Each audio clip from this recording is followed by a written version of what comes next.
दोस्तों आप सुबह उठते हैं और उठते ही सुबह सुबह अर्ली मॉर्निंग आप जिसको कहते हैं ना कि एक कप चाय पीने के दिलदादा हैं। बहुत ज़्यादा लोग जो हैं वो बेड टी लेते हैं, वो सुबह उठते ही कहते हैं कि गरम गरम चाय हो तो फिर हमारी सुबह होगी।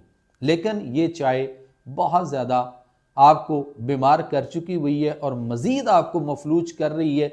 हम सब पूरी दुनिया जो है इस वक्त चाय से बहुत ज़्यादा बीमारियों का शिकार हो चुकी हुई है। दोस्तों चाय में कैफीन होती है, चाय में दोस्तों निकोटीन होती है और यही निकोटीन और कैफीन जो है ये आपके नस्वार के अंदर भी होती है और यही निकोटीन और जो कैफीन है ये हमारे सिगरेट में भी पाई जाती है। यानी बहुत ज़्यादा लोग जो हैं वो स्मोकिंग करते हैं और ख़ास तौर पे आप में से वो लोग जो सुबह उठते हैं और उठते ही बेड टी लेने और उसके बाद 2-3 सिगरेट पीने के आदी हैं, तो फिर सोचिए उनके साथ क्या मसाइल हो रहे हैं। हाँ मुझे पता है आप ये सोच रहे हैं कि इससे कुछ भी नहीं होता जी, तो जाहिर बात है चूँकि आप कैफीन और निकोटीन के आदी हो चुके हुए हैं। अपने आप को मुख्तलिफ मसाइल और मुख्तलिफ बीमारियों से बचाना है तो हमें चाय से, सिगरेट से, पान से और ख़ास तौर पर ये जो नस्वार है इस तरह की चीज़ों से हमें अपने आप को रोकना होगा। दोस्तों चाय पीने के बहुत ज़्यादा अनगिनत नुकसानात ही नुकसान हैं। अगर मैं आपको गिनाना शुरू हो जाऊं तो बेशुमार नुकसानात हैं, लेकिन मुझे आप ये बता दीजिए कि चाय पीने का कोई एक फ़ायदा भी है। आपको मिनट में बताइए कि आपको चाय पीने से क्या फ़ायदा हो। जहां मैंने आपको बहुत ज़्यादा नुकसानात की बात की, मैं सिर्फ आपको एक नुकसान बताता हूँ।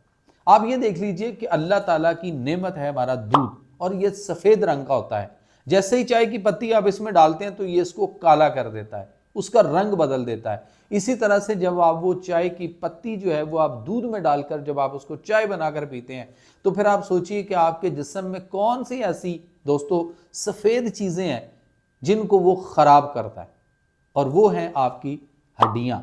सबसे ज़्यादा हड्डियों के मसाइल, हड्डियों का भुरभुरापन, ऑस्टियोपोरोसिस और इस तरह के जो मसाइल आ रहे हैं और हमारी हड्डियाँ खुश्क हो रही हैं, हमारी हड्डियाँ जल्दी टूटने का शिकार हो रही हैं और हमें जोड़ों के और हड्डियों के जो मसाइल आ रहे हैं वो सारे के सारे उसकी एक बहुत बड़ी वजह जो है वो हमारे यहाँ चाय है। क्योंकि दोस्तों चाय की जो पत्ती है इसका जो मिजाज है ये हमारे जिस्म के अंदर कैल्शियम को तोड़ फोड़ देता है, उसको ख़राब करता है और उसके साथ हमारी हड्डियाँ जो हैं वो उनका बेहद नुकसान जो है वो हमें सामने उसका करना पड़ता है। दोस्तों जो दूध है ये अल्लाह ताला की तरफ से एक खूबसूरत इनाम है हमारा।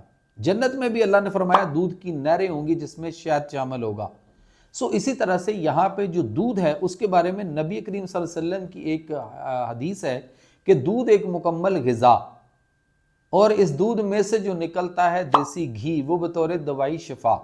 तो जिस दूध को अल्लाह के नबी सल्लल्लाहु अलैहि वसल्लम ने एक मुकम्मल ग़िज़ा कहा है, फिर हम उसमें कौन होते हैं मुख्तलिफ़ किस्म की इस तरह की चीज़ें डालकर उसको उसका रंग उसकी सारी माहियत तब्दील करके और फिर उसमें हम चाय की पत्ती और उसको काला करके और फिर उससे निकोटीन और कैफीन और उससे अपने जिस्म के अंदर अनगिनत मसाइल, मैदा, जिगर, आंतें, अल्सर और उसके बाद बवासीर और उसके बाद तजाबियत, एसिडिटी, गैसेस, जिस्म में गर्मी, खुश्की और बेशुमार मसाइल का मजमुआ बनते चले जा रहे हैं। तो दोस्तों अब आपने देखना है कि आप चाय पीना चाहते हैं, अपने आप को बीमारियों में लपेट कर और उसके साथ सारी ज़िंदगी दवाइयों का और डॉक्टरों के पास और बड़े बड़े अस्पतालों का अगर आप ज़रिया माश बनना चाहते हैं तो हमें कोई इतराज़ नहीं, आप जितना मर्ज़ी चाय पिएं, लेकिन उम्मीद है कि आप इससे अवॉइड करेंगे। दूध एक मुकम्मल ग़िज़ा है,